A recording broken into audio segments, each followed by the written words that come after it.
صاحب ایک چیز بڑی نوٹ کی گئی ہے وہ یہ کہ آپ سمیت مسلم لیگ کے وہ چند سینئر رہنما جو جنرل الیکشنز میں شکست سے دوچار ہو گئے ضمنی انتخاب میں سر کسی بھی طرح سے حصہ اور پارٹیسپیٹ نہیں کیا، یہ کیا سسٹم سے بیزاری ہے یا پھر کچھ اور سمجھا جائے؟ نہیں، ایسا بالکل نہیں ہے. میں نے ہمارے یہاں پہ ایک صدیقی صاحب تھے، شعیب صدیقی صاحب تھے، ان کا بھرپور ساتھ دیا. اور یہاں پہ ہمارے علی پرویز تھے جن کو اللہ تعالیٰ نے دونوں کو عزت دی ہے، میں نے دونوں کا بڑا بھرپور ساتھ دیا. لیکن آپ کیوں نہیں کھڑے ہوئے؟ میں سینئر سیاستدان ہوں نا مسلم لیگ کا.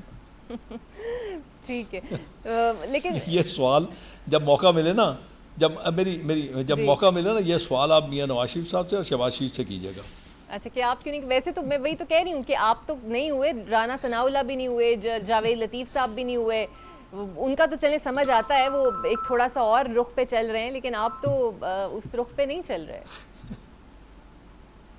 یار ہمیں تو کسی نے پوچھا ہی نہیں تو ہم نے چلنا کیا ہے اور کھڑا کیا ہونا اور بیٹھنا کیا ہے.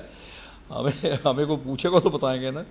اور جہاں تک بات ہے رانا صاحب کی اور جاوید صاحب کی، جاوید صاحب بہتر جواب دے سکتے ہیں، رانا صاحب بہتر جواب دے سکتے ہیں. میں کیا کہہ سکتا ہوں ان کے بارے میں؟ اور کچھ کہوں گا تو پھر وہ دونوں صاحبان میرے بڑے نیاز مندی ہیں، ان کے ساتھ خفا ہو جائیں گے، اس لیے میں ان کے بولتا نہیں. میں کوئی اتنا دیکھیں، میری ایک سب سے بڑی جو کمزوری ہے، میں